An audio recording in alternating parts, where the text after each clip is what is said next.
everybody. Second edition of our podcast, Behind the Chair. I don't know if it's a good name yet because I have lots of videos there. Find up name Behind the Chair, even some podcasts there. But we keep going. We'll keep the name just in case. Maybe we'll change it up down on the road. Second edition. I have more question for Luis, and I'm gonna try to answer to kind of same question, same time with him. What do you have to say, Luis? I'm back, everybody. Welcome to episode 2 of Behind the Chair. If your podcast is called Behind the Chair already, we're probably going to take the name for ourselves. All right, let's get into it. Yeah, for sure. Okay, mindset and motivation. What's your daily routine or habit that keeps you grounded? Let's see. That keeps me grounded. I say going to the gym definitely keeps me grounded. Trying to eat good keeps me grounded. Let's see. That stuff sort of outside the barbershop, like it keeps me going and it keeps me feeling good so I can feel like myself and get in the barbershop feeling like myself. I say mainly eating good, hitting the gym as much as I can and training. Yeah, definitely those two keep me feeling grounded and keep me able to keep going in the barbershop. Okay. When you hit a creative or a mental block, how do you reset yourself? Honestly, these are really hard for me. I've hit a couple where I feel like I plateau and I'm like, I can't get higher. I feel like I've hit the roof. It honestly lasts for me like a couple, like 2 to 3 months where I'm like, oh, I feel like I'm staying in the same place. Like I'm not getting better. And then I feel kind of bad, but then I'll go kind of heavy at the, like just researching, like whether it's like scissor techniques, just new clipper techniques. I'll just go hard at the research and just look at a lot of content, and then I'll see things online like I've never done before, I've never tried before, and then I'll try it out, and then I'll try and master that technique in order to make myself feel like I can keep progressing. And then eventually just going at that for a while and trying new things and just refining my own techniques, I'll break past the plateau and I'll get better again, and then I'll feel good. But it's kind of like a cycle. You get better and then you feel like, oh, this is like I've been kind of at the same pace for a little bit here. Like it doesn't feel good. And then I'll just like cycle through that for a bit. So it's a time in the year that you find that? Honestly, almost, yeah. Like I feel like every summer I get better. But throughout like from February to April, maybe that time period, I feel like I'm like kind of the same. Like I feel like it's just normal to feel like that in that period of the year because it's a little bit slack. People are more relaxed. Yeah. They're not willing to. They're still cold out there. So November is also kind of like that, where it's just like it's low at the shop just because Christmas is like on the edge, so people are waiting.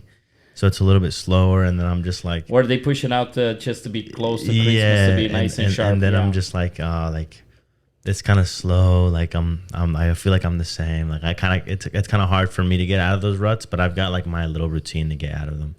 What about you? Me, sometimes I hit the wall. I feel like every customer that comes to see me asking for same regular cut, and sometimes becoming a little bit boring, but I'm trying to convince them to get something else. But at the end of the day, it's one of those things, you cannot force a person to get a haircut, even though you think that's the best for him. Even though you see his shape of his body, shape of his face, and you try to create the perfect cut that fits for that person, that give him an advantage there. They're not always looking to put the time in it. And I'm doing kind of the same thing. I'm trying to do research. Even I have so long in this industry, I'm still looking out there for videos. There will be always somebody that you can learn something out of it. It doesn't matter how old you are in this industry.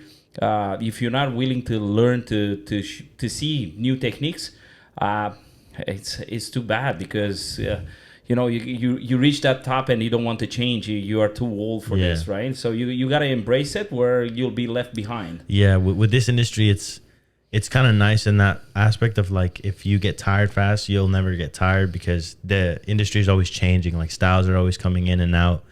Things that were set before change like crazy in the future. Like you don't know where it's gonna go. You don't know what style's coming at you, what haircut's coming at you.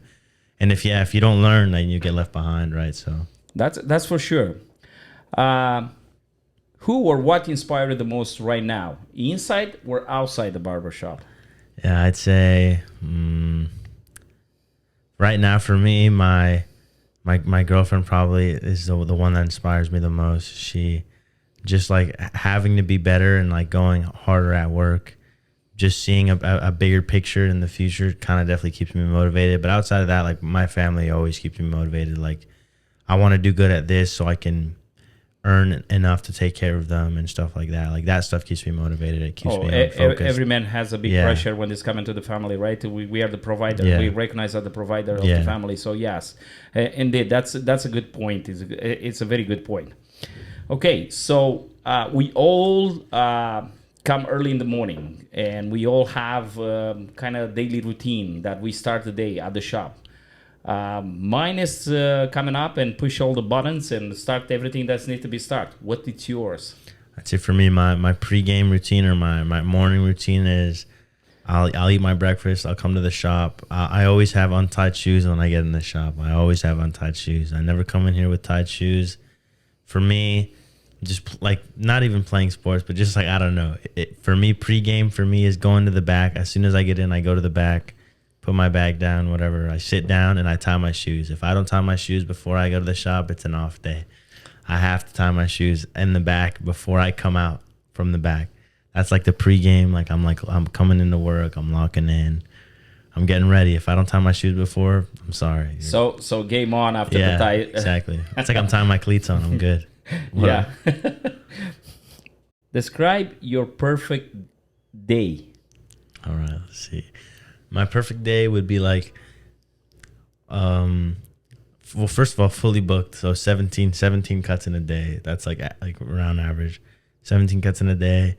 Let's say like I'll start with a easy cut, like a classic cut, something simple, just to refresh my brain. Yeah, warm up. Then I'll take a tapers, like scissor cut, or like a flow or like a skin fade, something challenging. Another easy cut.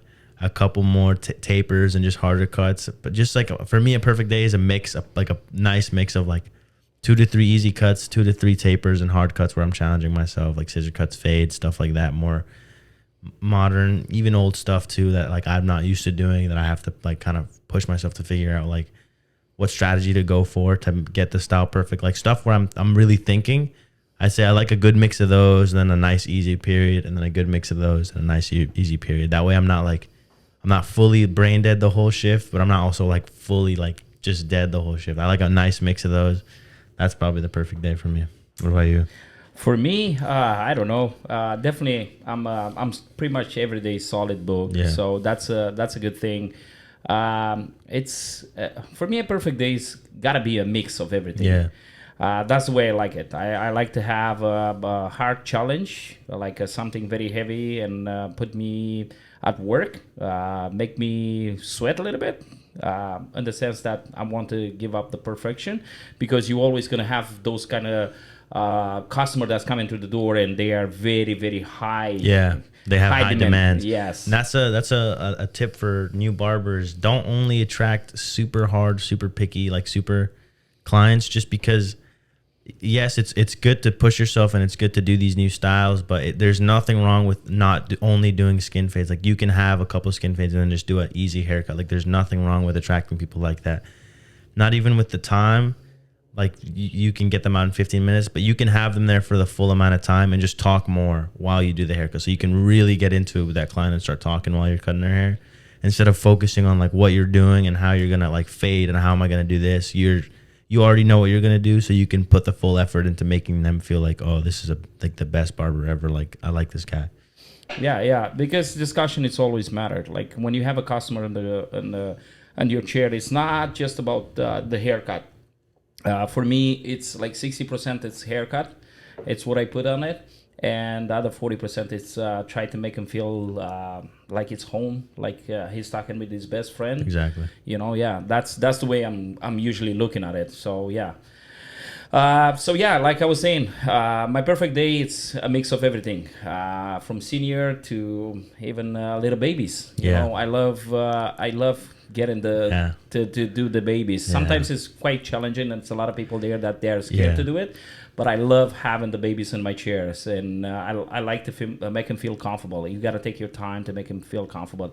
I never push babies towards you, but I know you're pretty good when they are good too. Honestly, this guy's amazing with babies. It's really impressive. Like, just whenever somebody can get down to their level and make them feel safe is something that I'm definitely all right at, but it's not something I would want a full day of. Like, I can do babies, like, no problem. Like, even if they like start crying, obviously, like, I'll deal with it.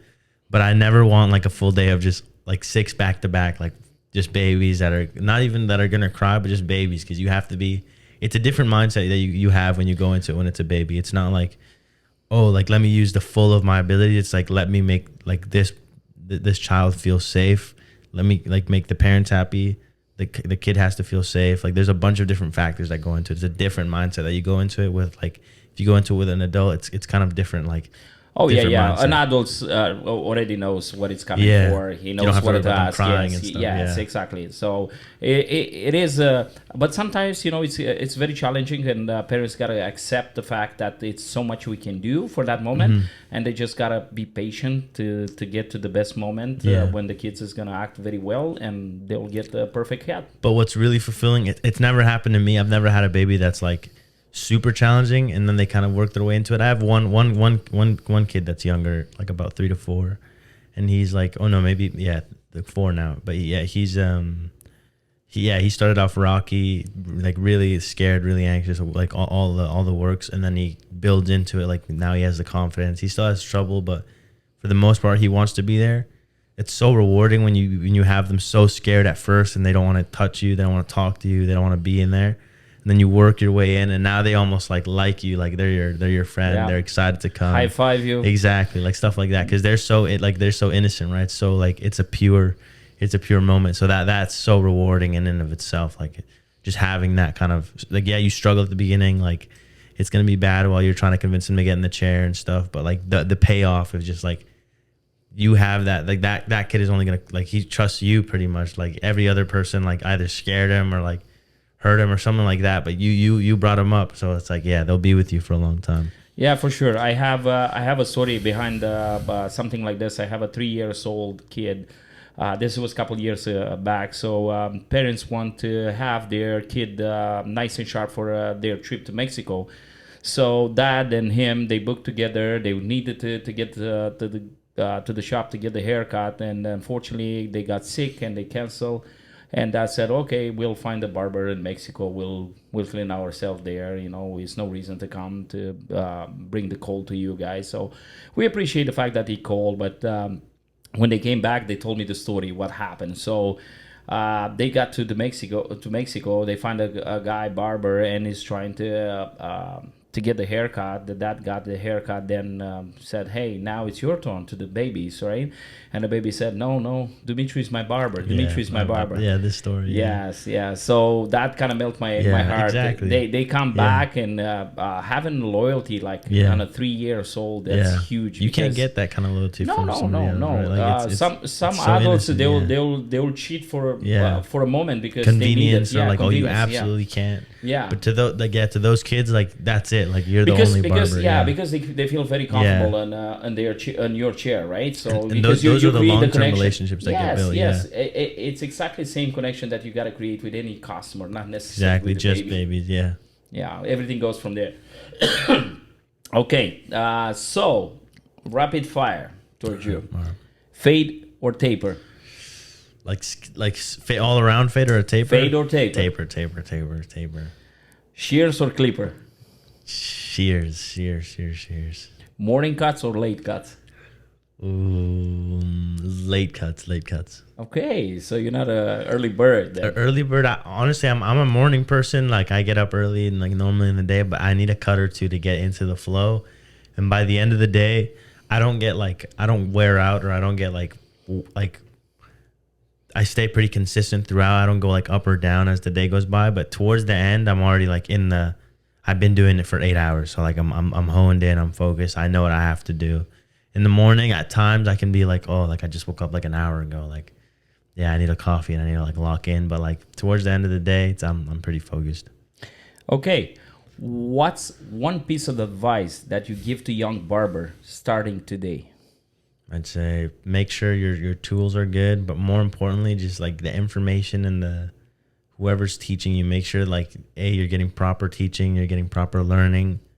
As easy as it is to pick up clippers and just cut hair in your garage, like make sure you're doing something, like take a course at least. Like you don't really need the licensing and stuff, so you don't have to go through a year of school. But if you're picking up the clippers in the garage, or if you're just getting new into it, like there's nothing wrong with like taking a couple courses of actual like people that know what they're talking about, and it's just going to make it easier for you to learn.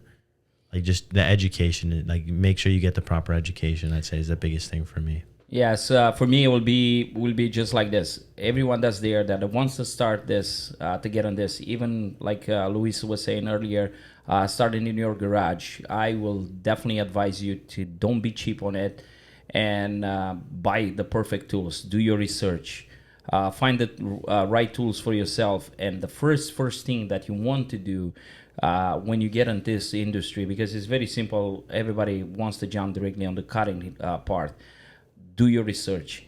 It's very good to have a safety course, so you know how to protect yourself, how to protect your future customer, not to spread disease from one customer to the other one. That's my only advice. That is very important when you start, because as we know, British Columbia doesn't require you to have a barber license so you can be a barber. So it's very easy to get in this industry, but my main point is you gotta know the safety. You gotta know to protect yourself, to protect the customer. That's the best thing that you can learn on the beginning. Exactly. Like, yeah, I didn't even. That's a lot of people kind of brush over that. Like they don't really go into the depth of like not how hard it is to keep things clean, but like people kind of just brush over it because it's like you don't assume it's a dirty industry, but like you're up in people's personal space. Like you're touching their oil, like their natural oils, like their scalp.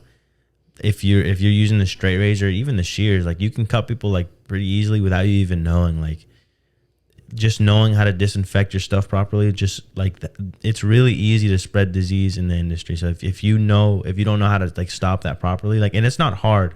It's not hard like to make it seem like it's like super hard to stop like from being like dirty and stuff. It's really easy.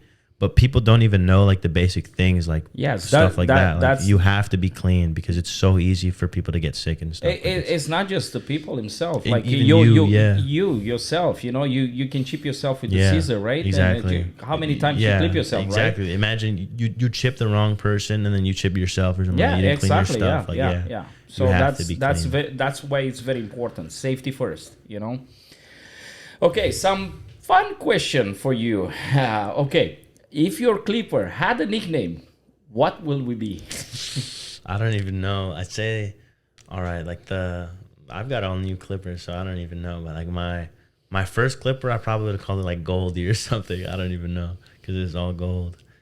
I would call my scissors Precise because they're always precise. Yeah, that's pretty good. I'd say that. I'll stick with that one. Yeah. What about you? What would you call your main tool? My main tool, for everybody that doesn't know, I'm a wall guy. I love wall. One of my favorite right now, it's an old clipper, and I love it. It's a cordless senior, and I changed the blade. I got the gold blade from Magic Clipper on it. So it's a perfect tool for me. It's a very strong engine there. The blades doesn't warm up very, very fast. So it's a really, really good tool. So I will call my clipper will be nicknamed the Chopper. Chopper, that's a good nickname. Yeah, that's gonna be my my clipper. Yeah, I'm a Babyliss guy, just so you guys know. It's a big fight between us. If you've ever been in the shop, I definitely understand them being a Babyliss. You know, you cannot flip up the switch on the wall. Yeah. It's a left guy. It's a left guy. So I totally get it. And it doesn't matter what tool you choose. If it's best for you, it's all a matter on the end of the day. It's what I can say. Okay. What is the most ridiculous haircut request you ever gotten? All right, this one I know like the back of my hand. This one was like about a month and a half to 2 months into me starting here. So I was already new and like not really knowing. Like I wasn't that confident because I had just started working full time and cutting full time.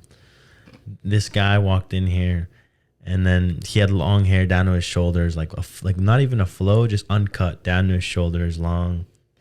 And he had come in. He was about 15 to 14, the kid, and he had come in and he had asked me. So from this side down, like all the way around the head towards the nape, all the way down like horizontally. So at the back, it's fully horizontal going back.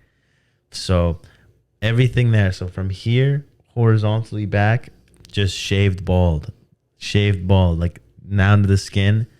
And he didn't want me to touch the rest. So all of the hair from here and backward, everything that was left long down to the shoulders. So when this guy asked me that, I was like, first of all, I was looking around for like to make sure this moment was real. I was like, no way, I just heard that right. So then I had to ask him like 3 to 4 times, is he sure? Like, it's going to look like abstract. Like, it's not going to look normal. But there's nothing wrong with that as long as you're good with that. He agreed. He said he was good. So I made sure to ask the guy's mom because, again, it's a teenager. As much as it sucks, like, not being an adult in that moment and being able to decide for yourself, like, I have to ask your mom to make sure you're like good with that. The mom was like, yeah, if he's good with it, like, yeah, whatever.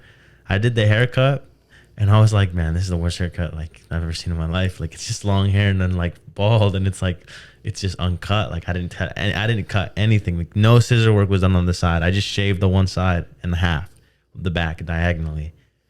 Then he walked out and I was like, before he left, like he was like super happy. I showed him everything. I made sure this is what he meant.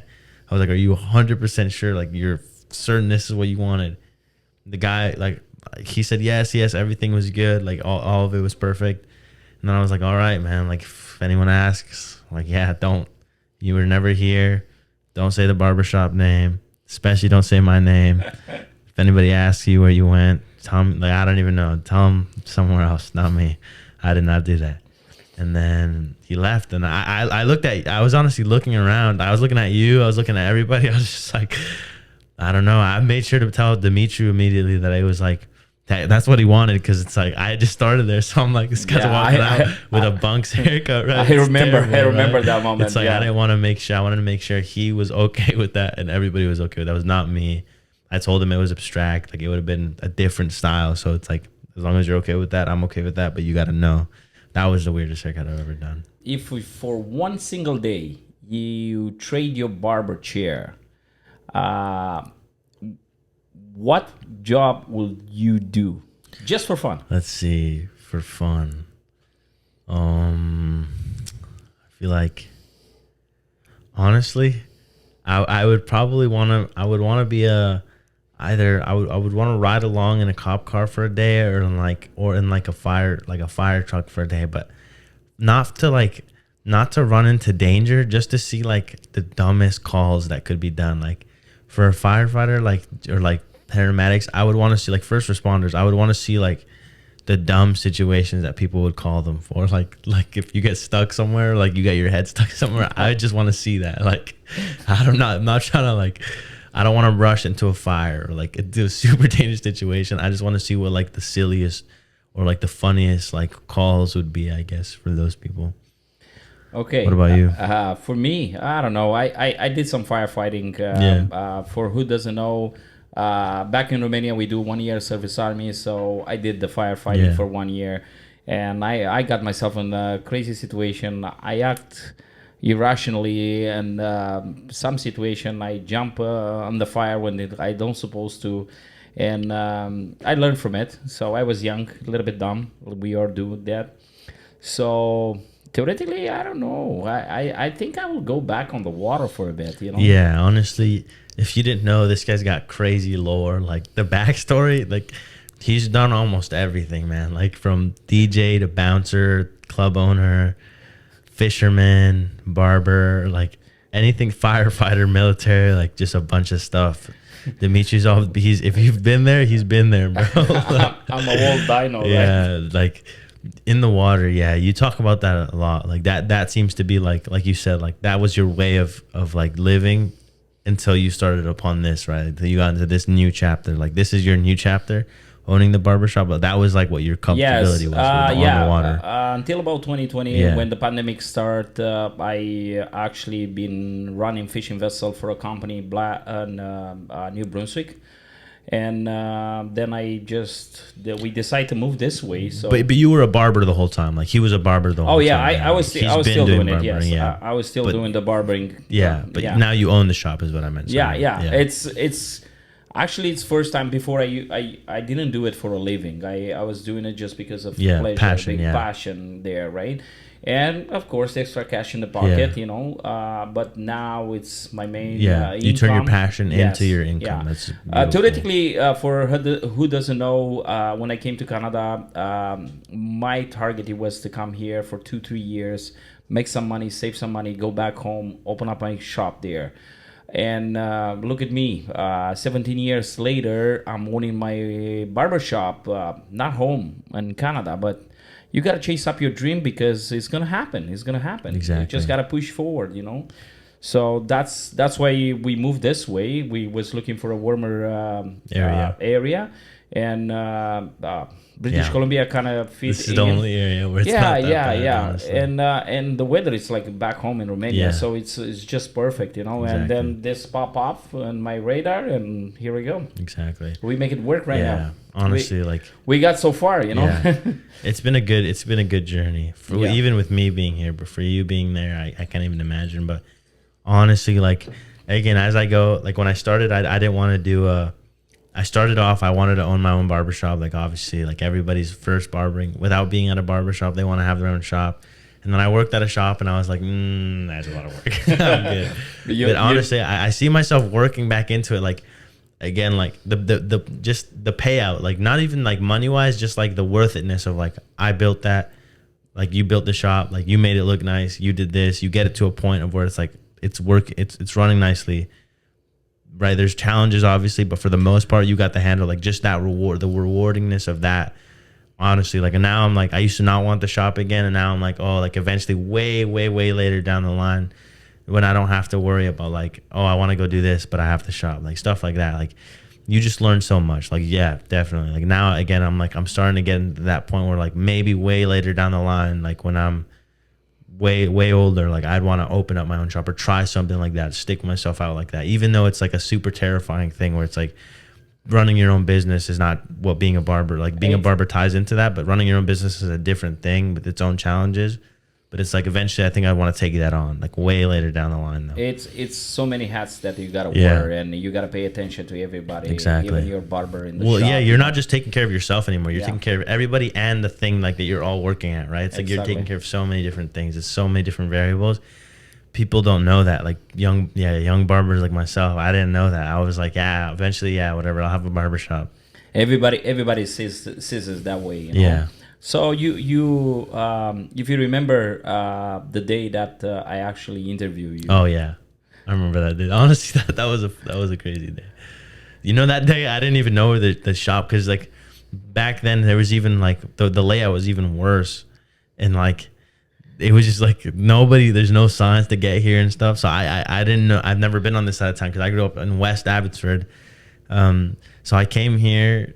Luckily I didn't use Apple Maps either, because I would have been way later if I had used Apple Maps. I just knew the dentist office was here, so I came to this plaza specifically.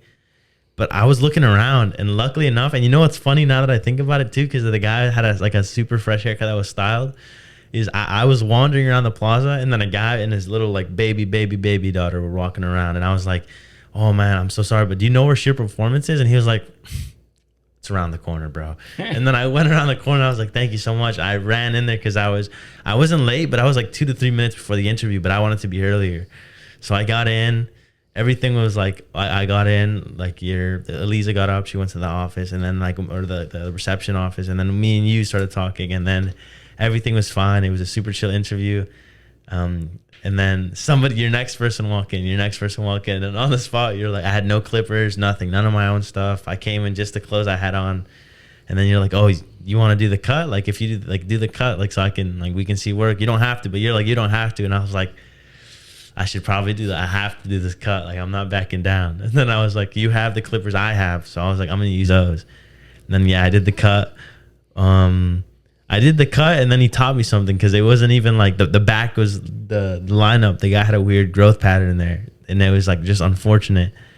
And then I did it to the best of my ability at the time. And he came in and he was like, oh, if you see stuff like this, you can, like, you're allowed to be like, yo, like taper it at the back so it's not like this, just to adjust it so it looks better for the client, right? You're allowed to do that. Because back then I was just doing what they would ask me because I was fresh out of school. Especially in the moment that, for example, they go so short, like 1.5. Yeah. You know, taper is just a yeah, step it's down, just a right? step down. But I did the cut. Luckily, the client loved the cut, and then he was just doing the work, so he thought I was good to hire. And then that was it. It was pretty funny, pretty crazy. And then from then, we just took it there. And the guy still come to see you? Yeah, he come to see me for a while. He was coming in like every August 29th. That's the day I got like hired, or the day of the first interview. But they would come in every August 29th. The first year it was first 2 years. First 2 years. No, first 2 years. Yeah. First year it was definitely a coincidence. Oh yeah. And the second year I planned by myself, planned. To make it at the same time, just because it's fun, right? So it's been a journey. It's 3 years since then. It goes by so fast, man. Honestly, I feel like I've known this guy my whole life. Like it's pretty funny. Like, it goes by so fast. How you see from the beginning till now? How much you think you grew up from sure. 1 to 10? Not even like 10. Like not even like I physically changed. Like physically, appearance wise, I've changed. Mentally I've changed, and skill wise I've changed. Like Dumitru has seen me like from like pretty much just being like not a baby, but like a baby. Like when I came in here, I was like clueless. I had just gotten out of high school. This was my first job. I'd never worked a full-time job in the barbershop, let alone. I had long hair. I was super skinny, and then like stuff like that. And then I just like changed over the years, right? Like this guy seen me pretty much grow up into an adult. Like it's pretty crazy. like Jordan came today and said, "Oh, I remember you carrying just one jug of water. Now you're carrying two." For sure. It's been a very good journey. Ever had a client fall asleep mid-cut? Mid-cut? Not a grown adult, but like babies. I've had babies fall asleep in that chair, but it's so cute. Like when they fall asleep, because you just gotta hold them up. Like it feels good that they feel safe enough to fall asleep. I've never had a grown adult fall asleep in my chair. What about you? I had the kid, multiple kids actually, and I have a grown-up adult. And one day I was working with back in New Brunswick and one of the shops from there. Brick City Barber, by the way. I used to work there. Say hi to Clearance if he ever see this. And I had a guy that was working beside me, and next thing, the guy was falling asleep, and he was just kind of sliding on the side like this, on the chair. Just keeps sliding on the side.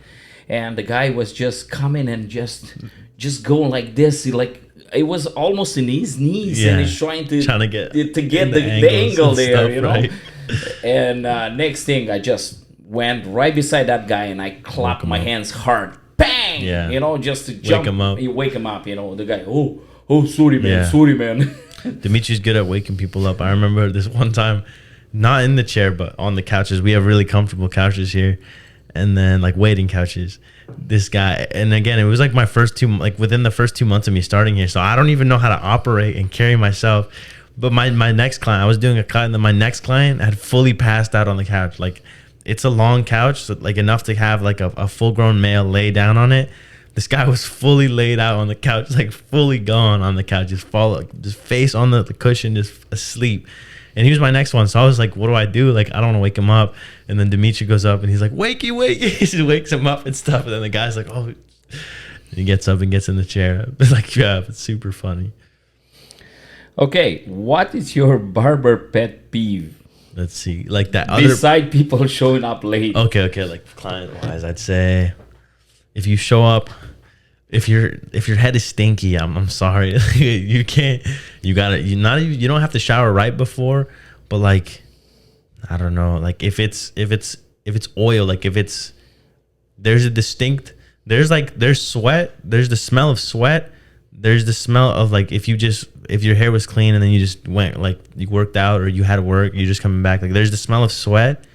There's the smell of like there's something in the hair, like something happened. And then there's the smell of like oil. There's the smell of oil that hasn't been like washed for days, like it's been ignored. Like the natural oil's been built up for like a week. That smell is so strong, especially when you start to blow dry. Yeah, right? It's so strong. Like that smell is so distinct. Like you can't get like no matter how much you work out in a day and sweat in a day, no matter how much product, no matter whatever, you can't get to that like ignored like natural oil smell. Like after a point, like your natural oils don't smell bad naturally, but after a while they start to smell bad. And in the hair, eventually, like if you leave it for long enough, for me at least, it starts to smell like urine, like pee, right? So it's just like yeah. I don't like that. And then when you blow dry, it's like it warms it. And I hate it because the way I blow dry, sometimes I'm just going behind it, and then right? I just it's coming right at you. You're eating it. You're like you're inhaling it. Yeah. Okay. What will be your best product? Like styling wise? Yeah. That dry clay from Statement. I'd say the dry clay from Statement. Nah, I got top 3. I'd say the dry clay from Statement. For any clay, putty, like paste, anything like of that nature, I'd say the dry clay from Statement. The Agiva like sea salt spray for any type of grooming tonic, like sea salt spray, stuff like that. I'd say that one's pretty like versatile. I like that one a lot. And then that Agiva texture powder, I'd say that one is that's the best texture powder I've ever worked with. It smells nice. It's got a bunch of different hold levels, so you're not just stuck at one. I'd say those are my favorite 3. Those are my top 3. If I had to pick just one, I'd say the clay. I like the clay the most, but those are my top 3. Definitely the clay. It's a good one, and you can mix it up with like you just say sea salt from Agiva. Yeah, that's a good mix up, and you soft it up. You don't put big chunks on the hair. It is good for the style that we deal right now. Yes, and that's the thing. That's so true. Like, it's good for what we're working with. Like what's popping right now. It's good with, but like old styles, that stuff wouldn't have been the greatest. Like pomades, like stuff like that, more slick looks would have been more popular. And that's even crazy. Like I don't even want to imagine what's going to be trending in the future. Like what kind of products are going to come up with or just bring back and stuff like that. But yeah, for now, my top 3 is the dry clay Statement, Agiva texture powder, and sea salt spray. So for a classic cut, what do you recommend? Depending on, for a classic cut, like let's say if it's a pompadour, jelly roll, something like that, something up like an updo, something like that. First thing I'd ask is, do you like matte or shiny? If you like shiny, Ruzel immediately, just because they have so many different levels. Everything I like that. The levels, like it's super intricate with Ruzel. If they had said like I like a shine to it, so I would if they like a shine, Ruzel has so many different pomades with hold levels, shine levels, different like paste with shine levels, hold levels. I'd say for me, like a classic like pompadour, I would probably go with like either the blue or the red Ruzel. Those are pretty like those are pretty unbreakable. Those are pretty good. I would go with one of those, or the Statement. So you mean like dark blue? Yeah, the dark blue. Sorry, the dark. No. The blue pomade, like the clear one, Okay. So it has a bit of that shine, the greaser look kind of thing, like the biker look, where it's like stuff like that. I would use the red. The red, green, or lighter blue Ruzel would work for it, but I would use one of those 3 because I like the smell and just the look is really clean. But if they had said, like, if somebody had said I want the old style, like a pompadour with no shine, I would probably go with the Statement matte or the dry clay. Yeah, for a pompadour, I love. For who doesn't know, pompadour is my favorite cuts. So what I would like to do, I usually just use like a pre-styling.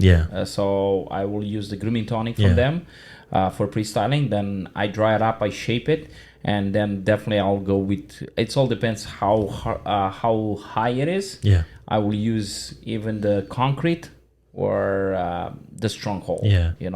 From Ruzel for sure. Ruzel. Any old style Ruzel's pretty capable of taking on anything with that. Ruzel's, that's kind of their domain, but not a lot of people are onto that, like pre-styling it. Like I feel like not a lot of people know like about that. Like barbers obviously know what it is, but like pre-styling, it changes the game. Like adding a little bit of something else just to pair it with something else, like making like little cocktails of like sea salt spray clay or sea salt spray powder. Like it helps it so much. I know every time that we try to teach our customer, especially the young generation, that they like to look sharp, and we try to teach him they need, you know, sea salt spray and powder. It feels like we want to sell more. Upsell them. You're just trying to like, oh, get this. No, but it's like genuinely having a pre-styling product, whether it be like a leave-in conditioner, sea salt spray, stuff like that.